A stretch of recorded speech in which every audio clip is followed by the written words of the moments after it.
Hey there, this is part 2 of my Serious Sam retrospective where I'm covering the second, third, and fourth games. If you haven't seen part 1 yet on the first and second encounter, click the card up top and hope you enjoy.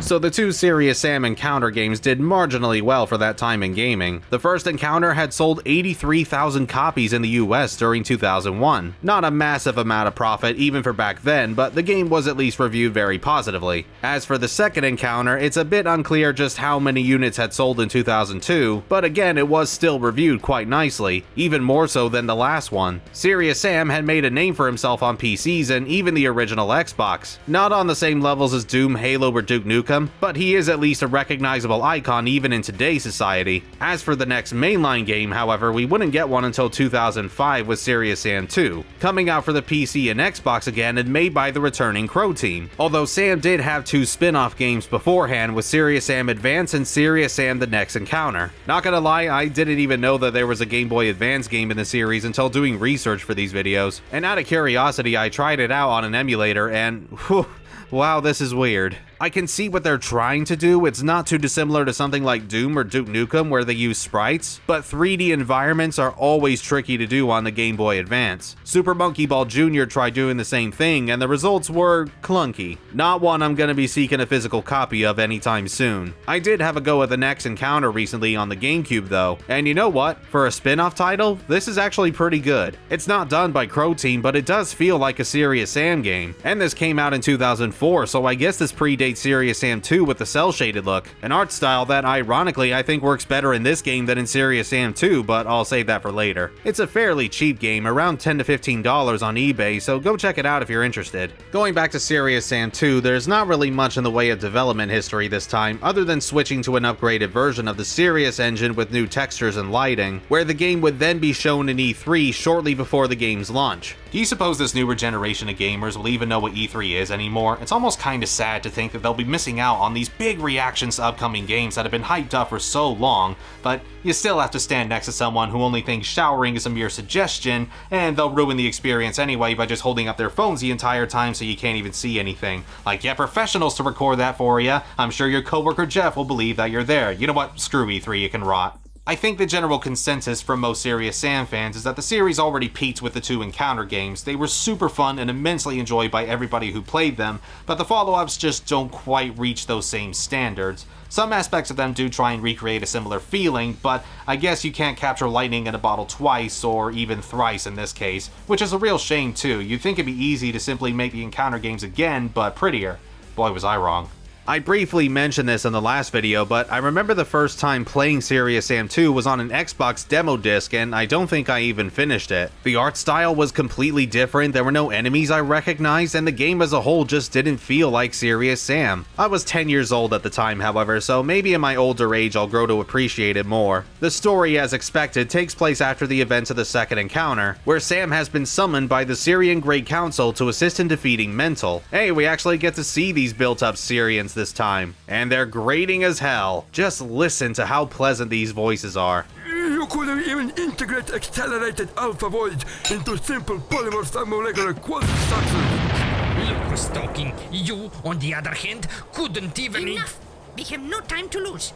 Anyway, the council tells Sam that there are 5 pieces of an ancient Syrian medallion spread across 5 different planets, holding 5 different races, 2 of them being tribesmen, I should point out, which seems kind of redundant if you ask me, but I'm nitpicking. Although the Chi-Che civilians from the planet Chi-Fang, oh boy, you can certainly tell this was made in the 2000s. You would absolutely not be able to get away with this portrayal now, and naming one of the races the Simbas sounds like a copyright lawsuit waiting to happen. Nobody messes with the mouse. Moving on from that, once the medallion is put together, Mental will be weakened, allowing Sam to finish them once and for all. The only problem is that Mental themselves have invaded each of these planets, so we once again have to suit up and kick some alien hiney. The plots may be a little more involved than it was in the Encounter games, but it's just about as simple, and Serious Sam 2 definitely has way more cutscenes than its predecessors had. Let's talk about the game's more cartoony design though, which you're either gonna love or hate. I personally don't mind it, it actually kinda suits the wacky wacky tone Serious Sam titles usually have, and for the most part they don't get too kid-friendly with it. There's still lots of violence and jibs splattered everywhere, so adults won't have to worry about the game being censored in any way. I suppose the only real issue with how the cutscenes look is that they can be very fuzzy on modern TVs, and I understand there's not really much that can be done about them. These FMVs are nearly 20 years old now, and upscaling is only going to make them appear worse. I imagine this is where the Xbox version of the game is sort of favored to match with the other blurry textures within the gameplay, but I'd still recommend getting the PC version regardless, because Croteam actually did a surprise update for Serious Sam 2 on Steam as of March 2021 that contained more resolution options and a whole bunch of new features. These included the ability to sprint, which in my opinion makes this a definitive port just on its own, but you can also use the rocket jump again like you could previously. You can put on a radar, enable the flamethrower, play across 12 unreleased multiplayer maps, and a bit more. However, the best inclusion for me is the ability to dual wield all weapons, and can even mix up various types of weapons. You want to use an Uzi and a rocket launcher? Go right ahead.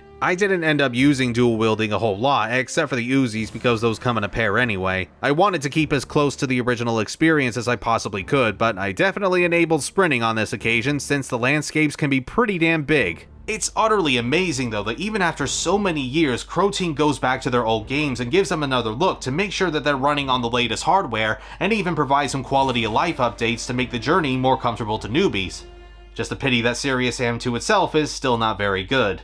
I'm sorry, I'm sure a number of people from my generation absolutely adore this game and have fond memories of it, but I thought it was just bad. I really wanted to say that Serious Sam 2 was definitely a different kind of experience for the series, but still enjoyable in its own right. No, I can't. I don't think it's a complete dumpster fire of a title. It still functions alright for the most part. It's just that there are quite a number of things that feel so very wrong for both Serious Sam and your average FPS. Let's start with the actual gameplay, which to be fair, not a whole lot has changed here. Pointing and shooting still feels just as good as it did in the encounter games. The feedback from the guns can also be as satisfying. Serious bombs are here again, which is always a bonus. There are way more bosses thrown in, and the newer graphics make things easy for the eyes, although Sam, my dude, you'll poke somebody's eye out with that belt buckle. New weapons include the plasma rifle that basically works like it does in Doom, firing energy cells and doing great damage while also able to be transformed into a beam gun. Costs more ammo to use, but pretty devastating against enemies. It kinda reminds me of the Wave Buster in Metroid Prime. Sam can additionally equip dual Uzis. Not as good as the Tommy gun in my opinion, and you get the chain gun again later anyway, but they're not a terrible replacement all things considered. The chainsaws now become a circular saw, though functionally they're pretty much the same. You get this zap gun too that I swear to god is no different to the plasma pistol from Halo. You can fire low damaging projectiles or charge it up for something stronger. Yeah, you guys totally ripped off Halo's plasma pistol. It even kinda looks the same. And lastly, there's a rather weird weapon called Croteam.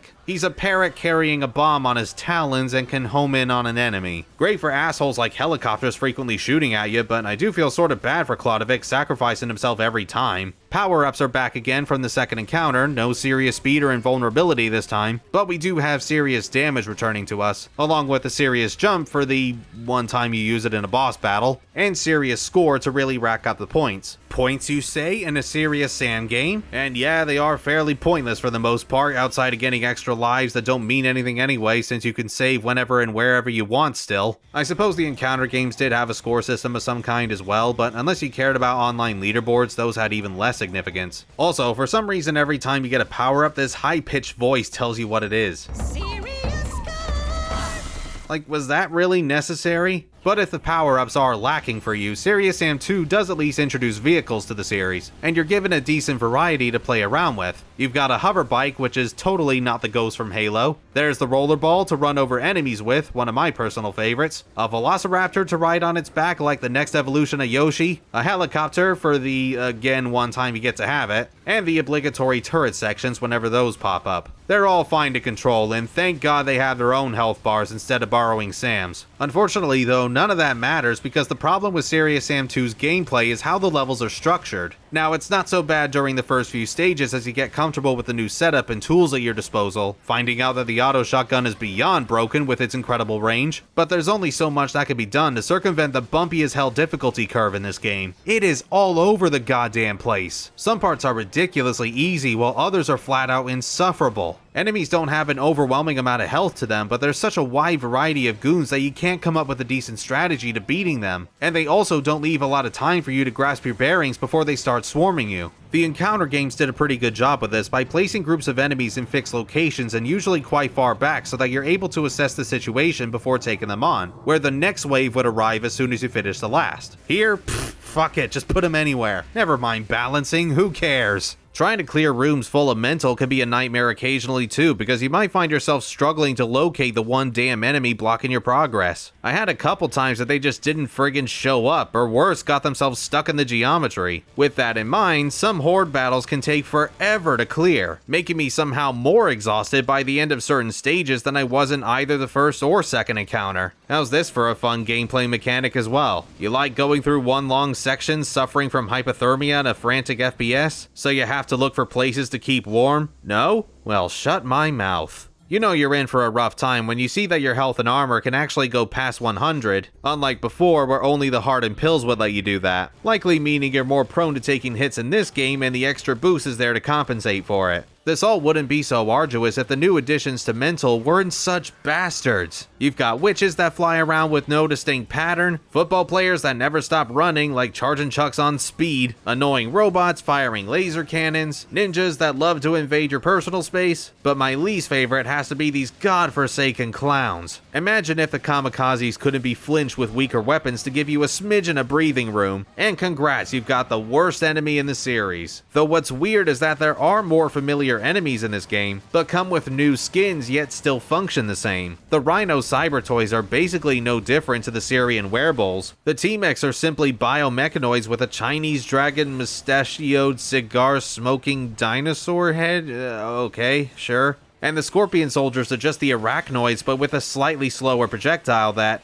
admittedly, does make them much less of a hassle to take down. The only returning goons that don't receive any changes are the Clears and Kamikazes. Although what the hell do they do to the Kamikazes' design? And the scream's not right either.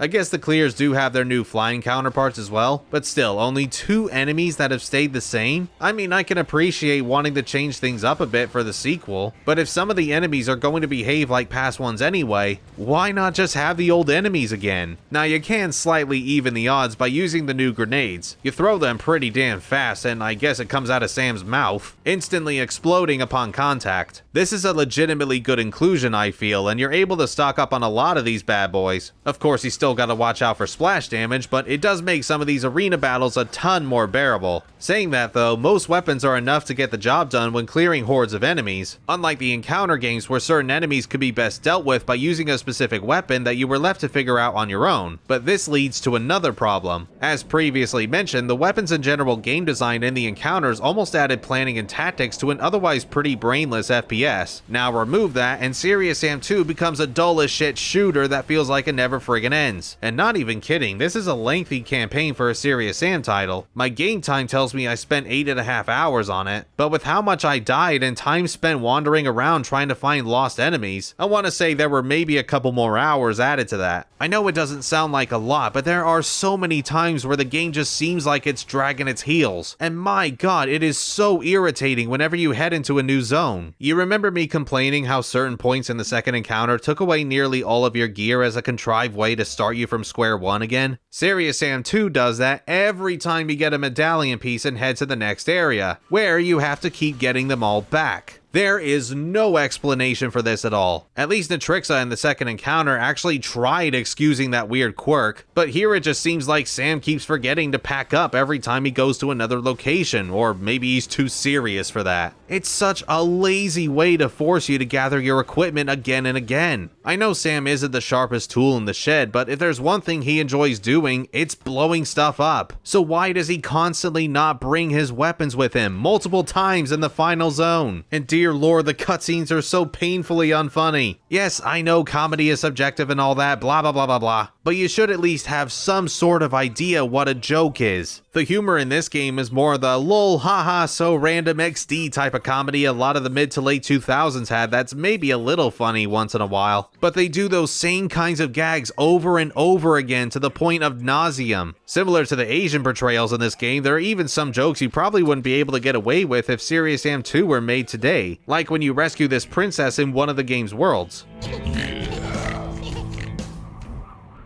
No way, dude. It's not gonna happen. You get it? 'Cause she's ugly.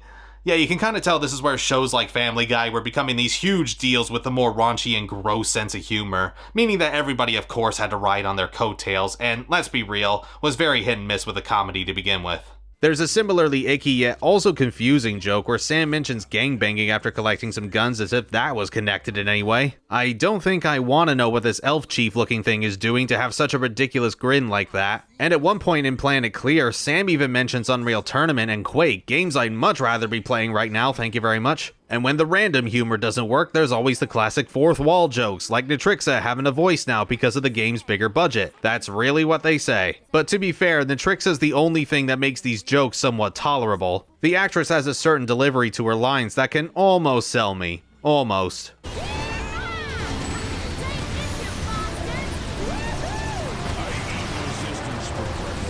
It's certainly better than some of Sam's zingers, like this bit where he pokes fun at the fact that there's always a sewer level in games and they're the worst part, but they're still forcing you to do a sewer level anyway. I knew it! There ain't no games without sewer levels. Just because you acknowledge it doesn't mean you're above that trope if you're not going to do anything about it. The comedy even stretches as far as the secrets you find in the levels. You remember those weird but amusing enough little Easter eggs you could find in the encounter titles? Simple things like a giant kamikaze you could expose? Those are in the second game as well, but again, it's all very nonsensical for the sake of being nonsensical. The second stage is a perfect example of this. The secrets you find here involve eating curry and causing a house to explode by farting, blowing up another building by flicking a detonator, and interrupting two Simbas having some private time in a bush. What is this game trying to be exactly? I suppose the phone booth callback to the second encounter was pretty neat, seeing as how the second encounter did originally set this up and now we get to see the payoff in the next game. That's a cool bit of continuity there. And the Nars doing various mundane jobs throughout the adventure is actually somewhat charming, but the only joke that came close to getting a giggle out of me was this one in the swamp area. Help him, Sam. Help! I mean, it's still stupid, but the timing was decent, had an alright punchline, and I just wish the rest of the gags were more like that. I've been going on and on about the humor of this game, but that's only because the cutscenes in general serve very little purpose outside of trying to get a laugh out of you, which, yeah, mostly fails with me. So what have I got left to enjoy if the comedy is beyond weak? An absolutely useless story that was not worth trying that hard to begin with. It should have been so simple, Sam versus the rest of Mental, but they lean way too heavily on the jokes for it to be entertaining. You know how a lot of moviegoers complained about Thor Love and Thunder having so many quote-unquote knee slappers that it felt exhausting? That's exactly how I feel when it comes to Serious Sam 2's writing. It tries so damn hard to be funny that it ends up being the opposite and comes off as tiresome. And the fact that it takes up such a huge portion of the game is even more saddening. But if you want to talk more about irksome moments, who in their right mind designed the final level? It is a ball ache. I mean, the first part's not so bad. It's similar to the cathedral in the second encounter where a lot of the enemies you face thus far all band together at once. And again, it's a bit overwhelming but manageable. However, the last boss against the mental institution can kiss my ass. Ironic that it's called that because that's where I'll end up after this fight. The bombers and projectiles it sends have no distinct pattern to their movements, making it hard to plan an attack or an evasion. My initial plan was to take part of the institution's health down and manually save, where I could then reload from there should things go wrong. But the damn attacks change direction every time you boot up the save. They just drop missiles and bombs wherever they please, and 9 times out of 10 it still hits you anyway. It's a game of luck at this point. You'll either just barely get away scot-free, or you'll lose almost all of your health in seconds. Did anybody even test this part during development? It doesn't feel like they did. The only good thing about this finale is the music. It's really, really good, and probably even better than Second Encounter's Corridor of Death in my opinion.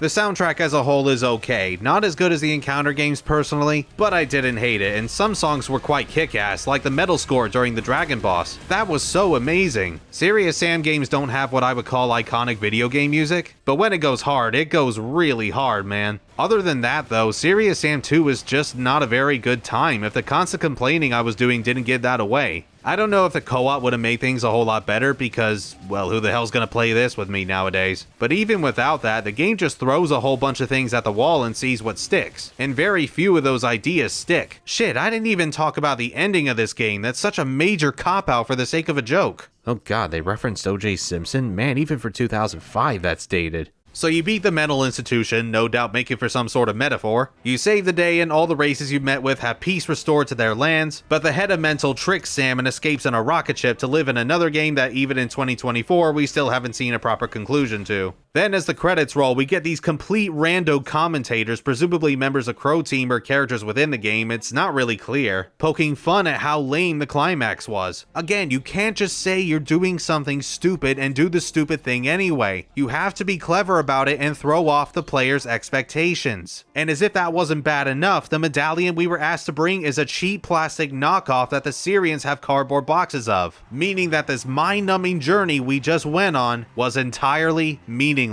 Look, I don't mean to rain on the parades of anybody who really does love Serious Sam 2. That's not my intention at all, and you have every right to like a game. Lord knows we need more positivity on the internet, and as depressing as hell world we currently live in, but unfortunately in this case, it didn't do it for me. However, in 2011, a whole 6 years later, the third mainline entry arrived as hopefully a return to form to not only the art style, but the gameplay and tone as well. Serious Sam 3 BFE, the BFE standing for Before First Encounter. That's right, we have a prequel here, set just before Sam went into the time lock at the beginning of the first game, and when Mental were starting to take over Earth. This is where Sam and his new team are introduced to us, as we spend the entire game locating the time lock, so that we can go to the past and stop all of this from happening, with more of our comrades dying in the process as we slowly run out of time ourselves before the Earth is finally destroyed. Not a bad idea, all things considered, given how we know the events of the first game play out, and yeah, part of the surprise is kinda lost if you did experience First Encounter beforehand, but it is cool to actually get to see the apocalypse slowly come to fruition rather than being told in a wall of text like in the original Serious Sam. Some have argued that the new characters aren't really needed for a Serious Sam game, as just having Sam on his own is usually more than enough. And yeah, I agree to an extent, but given the context of the story, it's probably important to have some signs of humanity and companionship left with Sam before the world turns to dust to make the ending more powerful. They also aren't in it a bunch, which probably really helps. Serious Sam 4 is where I really didn't think we needed them, but I'll come back to that in a bit. That said, the other characters aren't all that interesting, honestly. They're pretty generic for the most part. If they aren't adrenaline junkies that love the thrill of battle but without any of the charm or charisma Sam has, they're stiff boards lacking a sense of humor like Quinn, your military analyst that talks to you over the radio. Nitrixa? Oh man, she got severely downgraded, only giving the barest of facts about the enemies and weapons without any of the added commentary or information about the area you're in that made Nitrixa unique to begin with.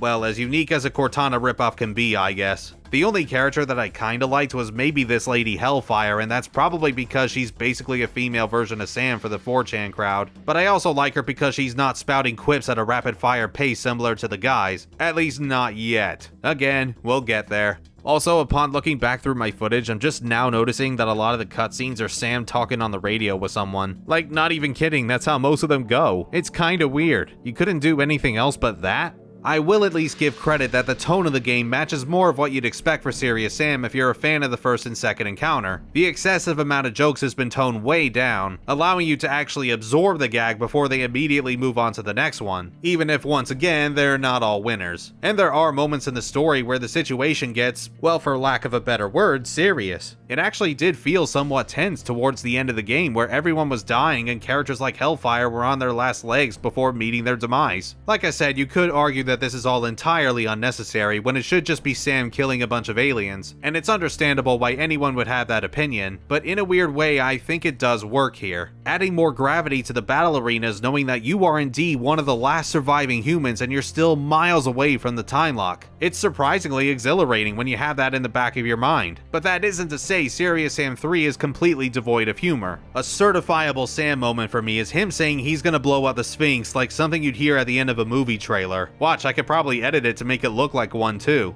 Now, if you'll excuse me, I'm off to blow up a big stone kitty. As you can also undoubtedly tell, they ditched the cartoony look that Serious Sam 2 had and went back for a more realistic design, which I get why some fans may be a little disappointed about since the look of the second game was the least of its problems, but once again I don't really mind it. And in some ways, I actually kinda prefer it. I just think the enemies and environments appear more intimidating with higher details, which is usually what I want from them in a Serious Sam game and not a stroll through a flowery landscape or something like in the second game. And graphically for 2011, Serious Sam 3 is not half bad. Yeah, it's a little dated now, especially if you're playing on a PS3 or Xbox 360, and the basic mouth movements don't exactly help matters. But the character and enemy models are all nicely put together, the new designs are great just on their own, and it's even better on PCs in addition to Mac and Linux computers as a series first. Although I did see a couple of clears get stuck on the walls, which was funny. The problem, however, is that because this is a game from the early 2010s, that means we're at a time where the color scheme is so utterly muted. I'm not even gonna dance around this part, these environments look boring, and no word of a lie, I actually got lost a few times because of how dull and samey everything appears. Sprinting was brought to the series here though before the update for Serious Sam 2, and it does make traveling a lot faster, but it didn't exactly help show me where I was going. The climax in particular is one of the least visually striking finales I've ever gone through in a video game. I haven't seen anything so unappealingly gray since, well, a game from the early 2010s. I may as well be playing this in black and white, and it goes on for at least an hour too.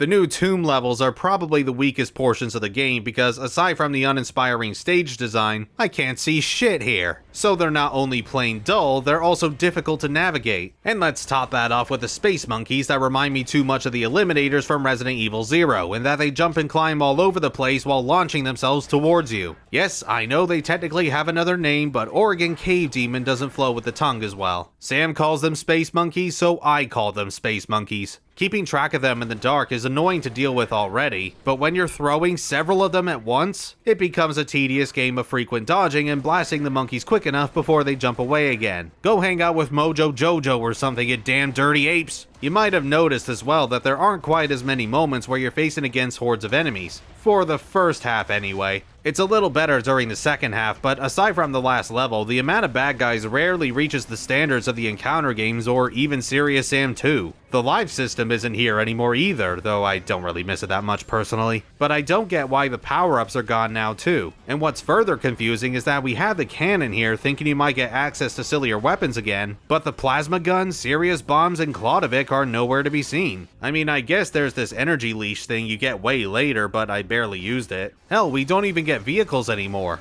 Why? Did they really kill the speed of the previous games? Those seem like very odd omissions to make. As I mentioned earlier in the video, I actually kinda like the grenades in Serious Sam 2, but here they're just not in the game. You instead get C4s to make up for it, which you can throw and detonate at any time. To be fair, they are good for decimating crowds, perhaps the only time I ever really use C4s in FPSs, but it's not as quick or reliable as the grenades were in the second game. That, and it leaves a huge ass dust cloud that only expands the more enemies it blows up. And now I can't see a damn thing in front of me. In fact, that's another slight issue with the gameplay in general. It gets a little too carried away with the dust particles. I swear every enemy creates one upon death, and when you're dealing with a large group of them, all you see is just this massive puff. Yes, you are in a desert the entire time, but it also makes the enemies rather hard to see, and the dust isn't affecting their vision either. It's especially annoying when there's a bunch of kamikazes heading your way and exploding them unleashes a chain reaction of sand. You also remember how in the encounters in Serious Sam 2 that you hardly ever needed to reload a weapon, which meant the action could keep going? Nah, let's get rid of that too and make a number of the guns require a few seconds to reload. The pistol, I guess, makes sense because that's what they did in the old games as well and still has infinite ammo. But now we gotta worry about wasting time reloading weapons like our assault rifle and shotgun? Again, why? What you had before was perfectly okay. You didn't need to change that. Doom 3 did something similar and that was an inconvenience too. Except Doom wasn't all about annihilating armies of aliens that filled up the entire screen. Even the new weapon, the Devastator, despite how amazing it feels to use, unfortunately also needs reloading. It's like for every improvement that was made in Serious Sam 3, it takes away something that worked in previous titles. It maybe tries to make things a little too realistic, aliens and cannon weapons aside. But this is where some of the comparisons to Call of Duty come into play by those who've gone through this game. Now, I wouldn't go as far to say that Serious Sam 3 is more or less a generic shooter like in the Call of Duty franchise, but it does at times certainly feel like a game from the early 2010s. As I said before, the second half does get a little better about this by throwing more enemies at you, but even then, the pacing of Serious Sam 3 is not always fast. This one definitely feels a bit slower than the others, not to the point of tedium, mind you, at least in my opinion, but still slower. The tomb sections being the biggest culprits. These are the only times I would say the game feels like a standard shooter with nothing original added. Although I am at least pleased that we have most of the enemies from the first and second encounters back with a new look, rather than just the kamikazes and the clears, and they behave like they did before. They aren't just knockoffs like in Serious Sam 2 anymore. We are still missing some enemies, make no mistake about that. The Cucurbitos, Zorgs, Marshhoppers, Electric Fish, Lava Golems, and the Reptiloids have completely disappeared, which I guess does knock down some points for Serious Sam 3 with a lower variety of enemies too. The Reptiloids in particular is quite a strange exclusion. I may not have liked their attack strategies, but they were still somewhat iconic to the series. Not to mention the Harpies get reintroduced a little bit into the game, but get very quickly forgotten after the 1 or 2 levels you see them. Same goes for these aliens and helicopters called Technopolyps who appear so rarely I completely forgot about them and had to record this line separately for the video.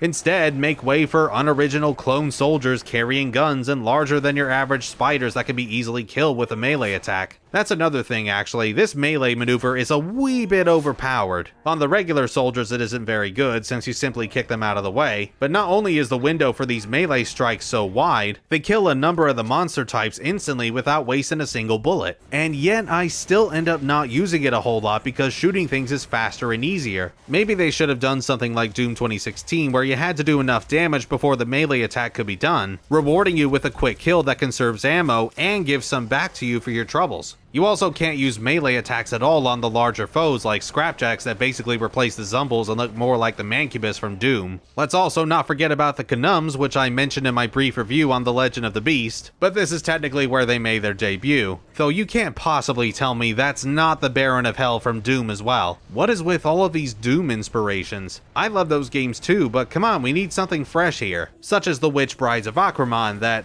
Okay, I see why they copied from Doom, because my god, these bitch witches give me an itch to throw them in a ditch. They have a shorter than necessary window to shoot them, constantly disappear if you stare at them, where they'll then teleport somewhere else, and if you don't find them fast enough, the screen goes black and white as the witch brides lift you up with worse camera shaking than the Blair Witch Project. Is this who they were talking about in that movie? Well, I can't tell you because the camera constantly moving makes it needlessly difficult to land a hit on them. Who's the jackass that approved of this? Be like this dude who made an invincible arachnoid that you can't kill and follows you around if you decide to pirate the game. That's hilarious. This is not. There isn't a whole lot to talk about with the climax this time. I already talked about the Corridor of Death Mark III you have to go through. And at the end you meet Ugzon IV, which the Serious Sam wiki says is the father of Ugzon III from the first encounter, which is wrong seeing how we go to the past in the first encounter, so this should really be the son of Ugzon III. Ugh, who cares? Let's take this cool jetpack and try to figure out how to kill him. Yeah, it's a little confusing as to what you're actually supposed to do in this fight. I think you're meant to throw these poles onto him so that the lightning around the area can zap him, but it's hard to tell when you're busy trying to avoid everything that's chucked at you.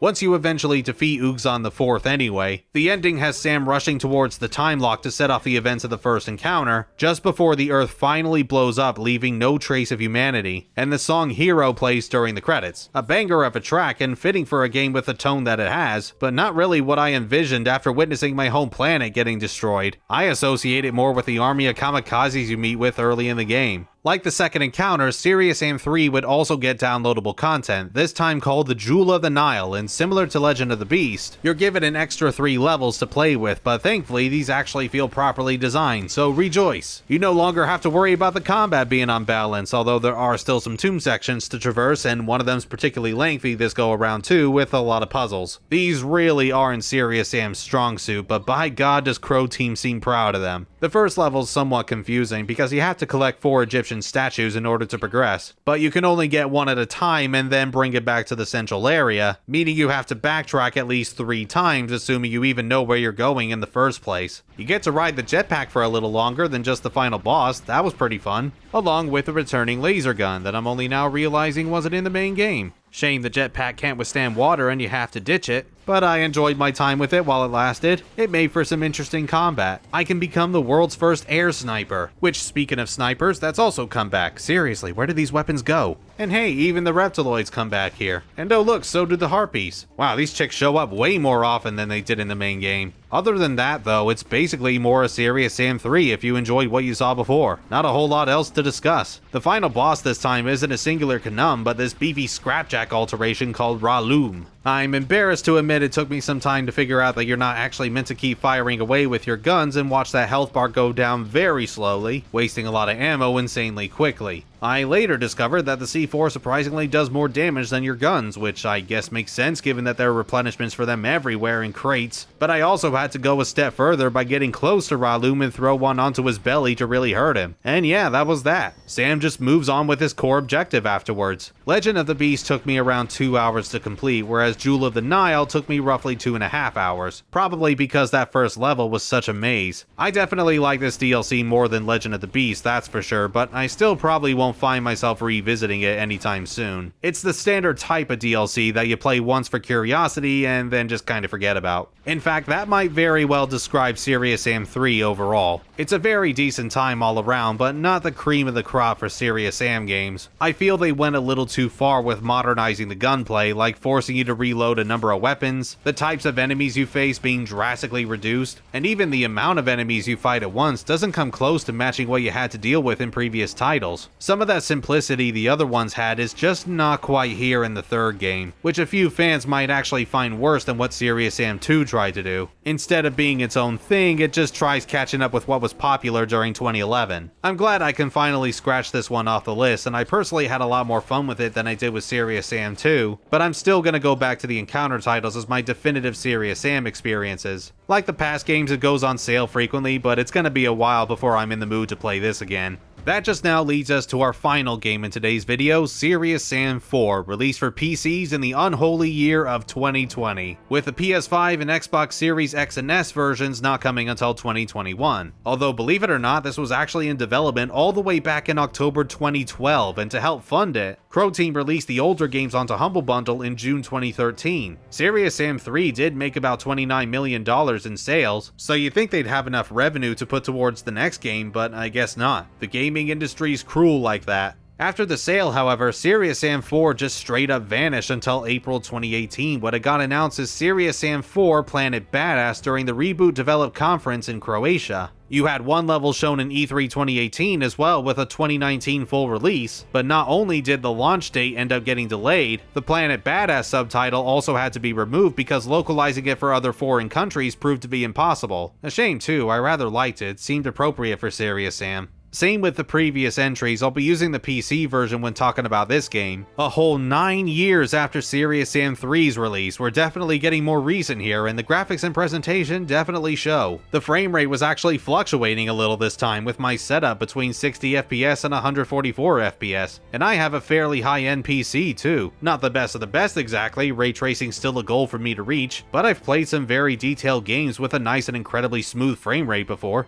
The open landscapes of France during the second half were the worst of it and also had a bit of pop-in. I understand that my capture footage doesn't show off the frame rate dipping very well and it all looks fine, which is very annoying when trying to make my point, and I also know that not everyone has a 144Hz monitor, but trust me, I had this happen on a number of occasions and it was a little distracting at times. Croteam remembered to increase the number of enemies you take on at once, which is great, but they forgot the other aspect of the encounter games by making it as close to chug-free as possible with weaker PCs. And this is also taken into mind that one of the big goals for Croteam during development was trying to put in 100,000 enemies on screen at once for you to kill. It's the first thing you see when starting a new game and doesn't come back until the end. An impressive feat if they pull it off, but we'll see later what they do with it. In general, I think the graphics and level design are a lot better than they were in Serious Sam 3. Obviously, the long gap in technology has helped some, but even simple things like the color scheme is way more vivid than it was last time. Both in the environments and the enemy models, they've never looked as good as they have now, although the cutscenes do unfortunately seem pretty cheap for 2020 standards. And by that, I'm mainly talking about the human characters and the boring shot reverse shots you see in most games these days when there are conversations involved. Sam himself looks very good and no doubt has the best design to date, but the other human NPCs all have these bug eyes and unnatural faces that are really rough, and in a couple cases it can even be downright terrifying. Who in God's name thought this was fine? Also, what happened to Hellfire's makeover compared to the last game? Sure, the textures in Serious Sam 3 aren't that great nowadays, but she could have looked really cool with the updated engine if they kept this style for her. Now she's just Serious Sam as portrayed by Ruby Rose and the very distracting voice of Erica Lindbeck. Top that off with a lesbian couple you can optionally save. I'm sure anti-woke assholes are gonna have a grand old time with this game. Voice quality is also a bit inconsistent, and I'm not talking about the acting itself, but how it sounds. To be fair, this could be due to the 2020 pandemic, or at least the recordings were done slightly before lockdown, but it still sounds tinny at times. John J. Dick in particular sounds like he was kidnapped and forced to record his lines in a car trunk.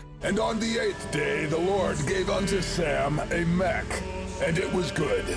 Some of you might be looking at Hellfire though earlier and thinking, wait, didn't she die in the third title? Why is she back here? And that's because we've got another prequel, baby. About a year before the events of Serious Sam 3. A prequel to a prequel. We're really scraping the bottom of the barrel for a plot at this point. And by Jesus, is it as useless as the one in Serious Sam 2. It's the early days of Mental's attacks, with Sam and his team once more trying to stop them, along with this new villain in town, Lord Akramon, leading the forces taking over Earth, although we only explore Italy, France, and Russia in this game, nowhere else. Early on, we run into a Russian priest named Father Mikhail, who seems to have knowledge of the Holy Grail being stored in the Ark of the Covenant, which could potentially benefit them in the fight against Mental. Yep, it's basically the plot of the second encounter again, just looking for the Holy Grail where I'm sure nothing will go wrong at all. There's definitely more cutscenes than there were in second encounter, but like in Serious Sam 2, all they're focused on is having hilarious conversations with our band of misfits. And while they're not as aggravating as Serious Sam 2's, I hardly laughed once in the entire game. I'm just not sold on these characters. They barely have any relevance to anything. I only counted maybe 2 arcs other members of the team had. One was with Hellfire late in the game, where you and her sort of go on a date by shooting down more aliens because that's what they both love doing, but Hellfire seems to be wanting a real date with Sam at some point once the war's all over. It's the one time I can recall that Hellfire was feeling more sentimental, and I was all for that.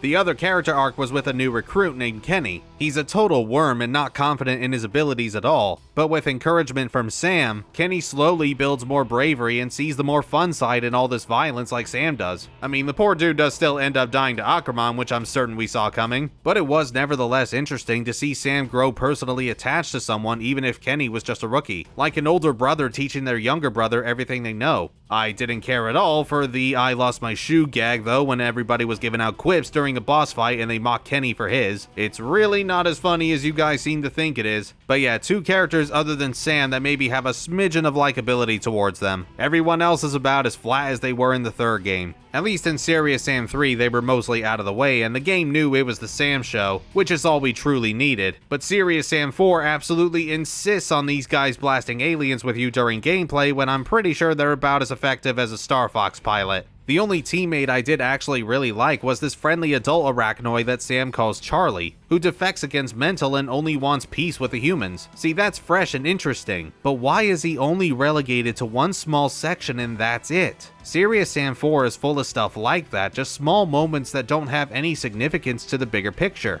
Sam and a few others reach Mount Vesuvius in Pompeii and force it to erupt so that the lava gets rid of a good chunk of Mental's forces, but the weapon activates sooner than anticipated because of the team's general Brand acting too hasty. They then have to rescue Father Mikhail and this other dude Carter who managed to survive the eruption. Afterwards, Sam runs into a crazy old lady that can wield a chain gun as she helps mow down a few ways for Mental. You control a giant mech and stomp your way through Italy like friggin' Godzilla, and you obtain a book from the Vatican Library saying that the Ark of the Covenant's in France. So now we're part of a French resistance and battle against Lord Akramon, unsurprisingly winning and avenging Kenny. We then find the Ark, but instead of having the Holy Grail, it's a scepter likely resembling Aaron's rod, pod, where General Brand and a few soldiers arrive, revealing themselves as traitors wanting to offer the scepter to Mental because humans are inferior or some bullshit. However, holding it transforms Brand into Abomination, who then kills Father Mikhail and captures Sam and the rest of the crew. But they escape super quickly, so what was the point of that then? We parachute into Russia before meeting up with Brand again after another massive onslaught of Mental's attacks. And there's now one more Ugzon to destroy, Ugzon the 6th. Why are we still going backwards with the titles here? And what happened to number 5? So what happened to number 5? Ah, shit, man. You got me. I ain't even married. So yeah, we know the drill at this point. Brand provides both the scepter and Sam as gifts for Ugzon, but he doesn't want them and swats off Brand like a fly. This leads into the final battle with Sam and his friends defeating another Ugzon. General Brand and the Holy Grail are launched via missile and head into a portal going who knows where, and the team reminisce about all the allies they've lost, meanwhile pointing towards Egypt as their next mission, kicking off Serious Sam 3. You see what I mean about the story though? There's not much in the way of cohesion, just stuff that happens, and yeah, I'd still say it's better than the one in Serious Sam 2, but not by much. Cutscenes are more abundant, but there isn't much to entertain you, I feel, and for a Serious Sam game that's usually all about personality, that's a problem. So then what about the gameplay side of things if the story's not all that entertaining? It's been almost a decade since Serious Sam 3, surely it has to be good, right? And in my opinion, yeah, it is. In fact, if we're just looking at Serious Sam 4 from a gameplay perspective, I'd say this is the best one since the encounters. Firstly, the gunplay is a little more smooth than it was in the third game, which was already fine as it was, but there aren't as many weapons that require reloading to allow for a faster pace, and there's a weapons wheel to help select a gun much more easily instead of just scrolling the mouse wheel until you get the one you want. The action slows down while you're doing this as well to give you time to choose without having to worry about enemies attacking you.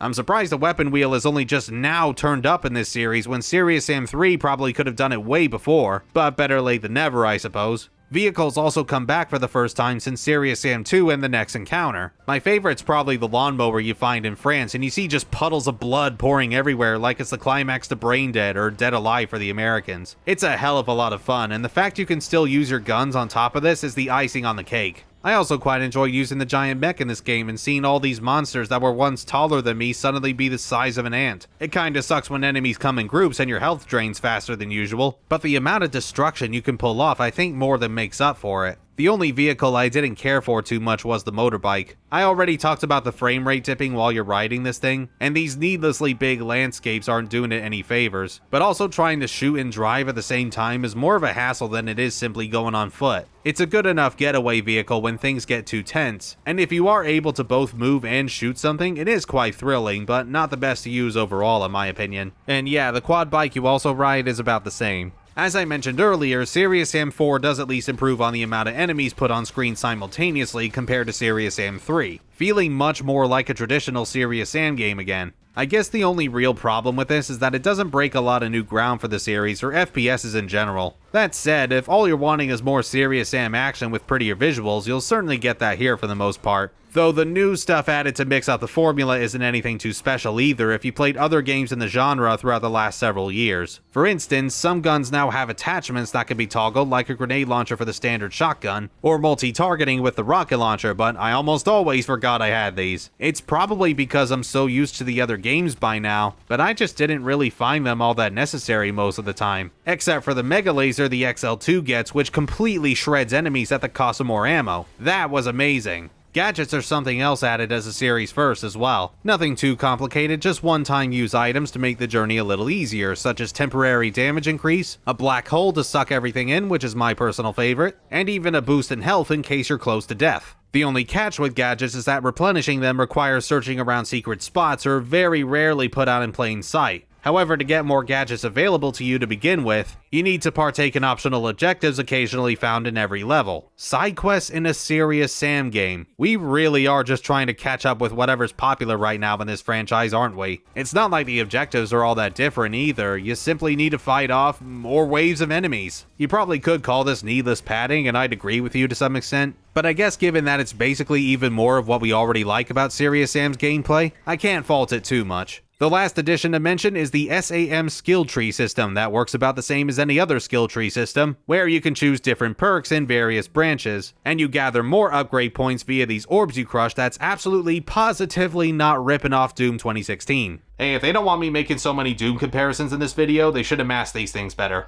Seriously, this game borrows so much from Doom 2016 in particular that it's kind of hilarious. But thankfully, some of the upgrades themselves are pretty good. You get pretty basic stuff like a faster reload and more health drops from enemies, and I'll admit that not all of the perks are that useful. For example, I don't really think using signs as melee weapons is a way to make the game more interesting, but I did have a crazy amount of fun riding on a Syrian werebull that was also a good way to reduce damage since the werebull itself was the one taking the hits. No doubt the best upgrades though are equipping dual weapons on absolutely everything. You start off with the smaller weapons like the pistol and knife, which is surprisingly quite useful already, but the more points you get, the larger the guns you can dual wield, including mixing and matching. I get that Serious Sam 2 also did this with its latest update for the PC version, but actually being able to earn this feels much more rewarding to me, and things get so utterly chaotic from here onwards that I love it. Just as well because enemies in this game are as deadly as they come this time. And they've got health bars now too, which actually didn't get in the way of all the mayhem, though you can turn them off if you wish. You've got your classics, the Nars, the Clears, the Kamikazes, the Beheaded Soldiers, the Professor and Mary Ann. Even the Reptiloids return instead of being thrown in as DLC. Cool. New foes introduced are the Pyromancers that I for the life of me can't stand because they fly all over the place and they take so much punishment.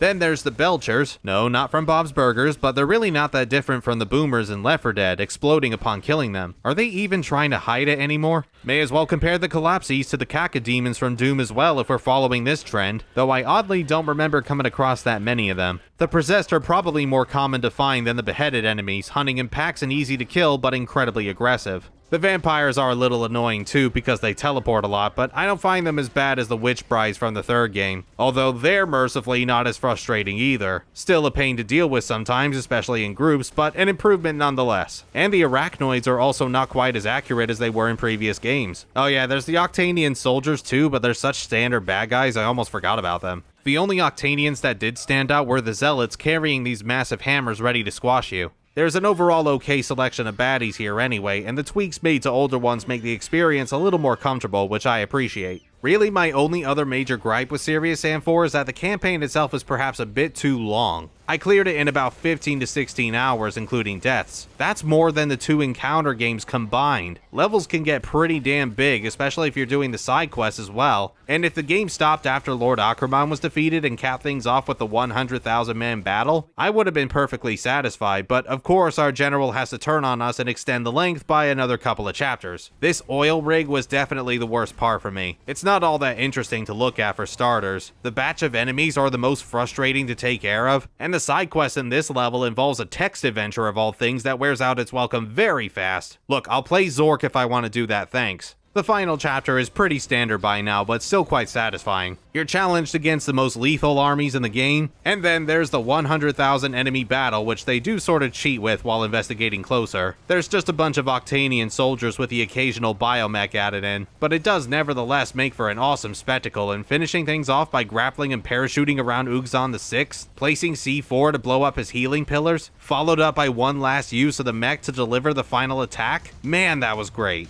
Serious Sam 4 may not do a whole lot different for this series, but it does have one epic climax. The game as a whole does do a lot of things right, but at the risk of sounding like a broken record, it still doesn't match the quality that the Encounter duology provided. It sucks too because it comes so close at points, but like Serious Sam 3, there's several unnecessary additions that tarnish the game more than it does enhance it, like having more characters and side quests that don't really need to be side quests in the first place. However, Serious Sam 4 does more good than bad, I feel, and I'd mark this down as my third favorite out of the mainline entries next to the Encounters. It's the most modern feeling game out of the lot, which should come as no surprise given its release, but I really do think the simple nature of the Encounters was what made them so enjoyable to begin with. You didn't have an abundance of cutscenes, modern FPS tropes, or vehicles. It was just one guy versus an entire planet full of aliens, and that was good enough for a lot of us. That said, the modding community for Serious Sam games, even the more recent ones, is mind-boggling. Fans have done some really creative campaigns and levels, which is another big reason why I'd recommend getting these games on PC. There's even one small team who have essentially made a brand new title called Serious Sam 4 Reborn with new levels, returning guns from previous games, and even old foes like Cucurbito, now with the latest Serious engine. I tried it for a little bit, and unfortunately the balancing was pretty off in the first level, on top of the frame rate dipping like crazy, so some work probably still needs doing or I need to adjust some settings, but it is impressive regardless at just how dedicated some of these fans are. I'd suggest having a look at the Steam Workshop and see what you can find. You may be pleasantly surprised.